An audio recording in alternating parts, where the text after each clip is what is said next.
پھر دن ہوا پرانی رات کا، کرے سو شکر ہم خدا کی ذات کا، خدا کی ذات کا نیا پھر دن ہوا۔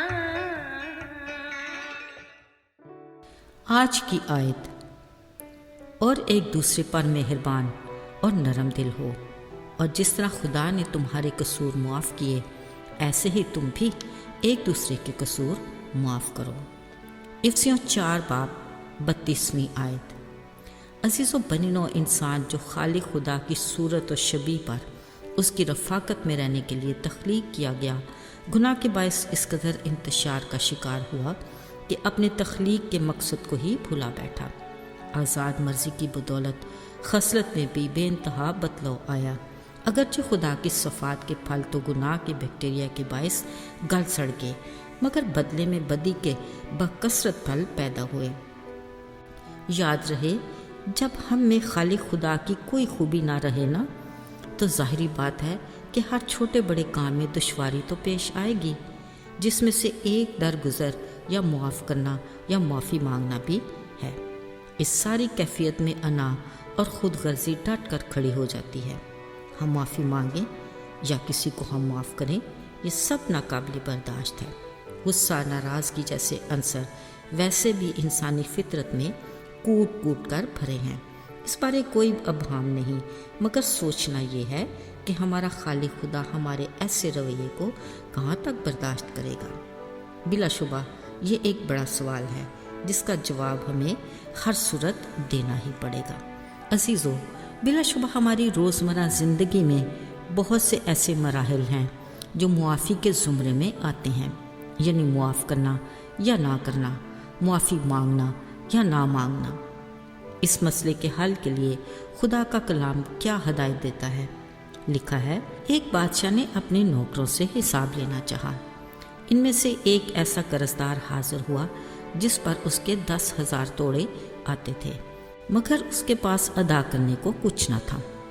بادشاہ نے حکم دیا اس کے بیوی بچے اور جو کچھ اس کا ہے بیچ کر قرض وصول کیا جائے، مگر اس نے قرض ادا کرنے کے لیے مہلت مانگی۔ بادشاہ نے ترس کھا کر اسے چھوڑ دیا اور سارا قرض معاف کر دیا۔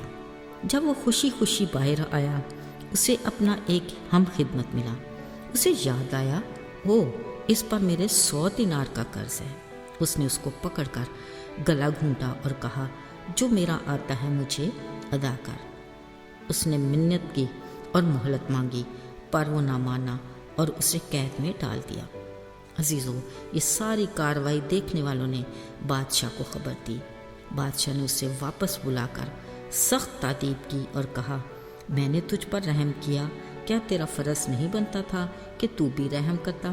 عزیزو، پاک کلام میں لکھا ہے کہ بادشاہ نے سارا قرض ادا کرنے تک اسے قید میں ڈال دیا۔ یاد رکھیے، معافی کے بارے میں کلام کا فیصلہ یہ ہے کہ مسیح یسوع نے کہا، میرا آسمانی باپ بھی تمہارے ساتھ اسی طرح کرے گا اگر تم میں سے ہر ایک اپنے بھائی کو دل سے معاف نہ کرے۔ عزیزو، اگر سنجیدگی سے سوچا جائے تو آج کے دور میں بھی ہماری زندگی کے بڑے مسائل ہیں، اور ان میں ایک معافی بھی شامل ہے۔ ہم سوچتے ہیں ہم کچھ بھی کر لیں، معافی صرف ہمارا حق ہے، اس کے بارے میں صرف ہم اپنی ذات سے ہی مطمئن ہونا کافی سمجھتے ہیں۔ لیکن عزیزو، حقیقی معافی کا مزہ، تسلی اور برکت تب ہی ہوگی جب ہم اپنے لیے خدا کی اس عظیم معافی کو حقیقی معنوں میں جان جائیں گے، جس نے ہمارے ساتھ دوبارہ ملاپ کے لیے ہمارے گناہوں کی معافی کا عظیم انتظام کیا اور ہماری محبت میں اپنے بیٹے یسوع مسیح کی جان کی قربانی دے ڈالی۔ اس کے بدلے میں ہمیں ہمیشہ کی زندگی کا تحفہ ملا۔ عزیزو، معافی ہمارے آسمانی خدا باپ کا خاصہ ہے، اور یہی حکم وہ ہمیں بھی دیتا ہے۔ بطور مسیحی ہمیں ہر حال میں اس کا حکم ماننا ہے اور اس پر عمل کرنا ہے۔ یاد رہے، مسیح یسوع ہمارے لیے معافی کا عملی نمونہ ہے۔